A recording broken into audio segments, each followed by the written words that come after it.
What's up, good people, and welcome to my episode. Morning सबैलाई। अनि के कस्तो भइरहेछ हजुरहरूतिर है? हाम्रोतिर चाहिँ बिहान बिहान के भइरहेछ भने यस्तो भइरहेछ है। बिहान बसेको तर उहाँमा महाशय चाहिँ आज ड्युटीमा आइकिन मस्त सिराक्दै सुत्दिनु होइन। त्यस्तै हो, कसैले के भन्छ कसैले के हुन्छ, त्यही भएर भने यसरी ड्युटी गर्न सकिन्छ होइन। त्यही पनि आफूले सक्दो चाहिँ आफूले काम गर्नुहोस् होइन। अनि हाम्रो अहिले 3 इडियट हेर्नुहुन्छ होला होइन हजुरहरूले। 3 इडियटमा तपाईँहरूलाई इन्सपायर गरेको जुन वैज्ञानिक छ फ्रेन्सिस वाङले, उहाँको चाहिँ फाइनल्ली अनसन तोडिएछ होइन। होपफुल्ली उहाँ बाँच्नुभयो है, सुनिँदैछ। नत्र त यो पनि अब नेपालको जस्तै हुनु लाग्यो कि भन्ने सोचेको थिएँ। होपफुल्ली राम्रो भएछ होइन।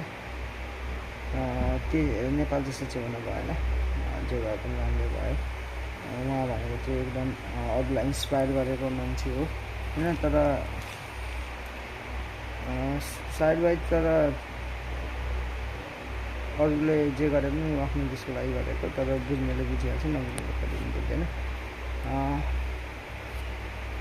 तर त्यसमा फिल्मी लाइनहरूबाट जस्तै जुन आमिर खानले त्यहाँबाट इन्सपायर गरेर पैसा कमाएर त्यो गर्यो, तर त्यहाँ आइपुगेन कतै मान्छे होइन, मैले देखिनँ। त्यही हो, मान्छेले सबैले युज गर्छन् कि मात्रै हो रहेछ क्या। इन्सपायर पनि भयो होला तर उसले त्यो देखेन होइन, त्यस्तो हुन्छ रहेछ।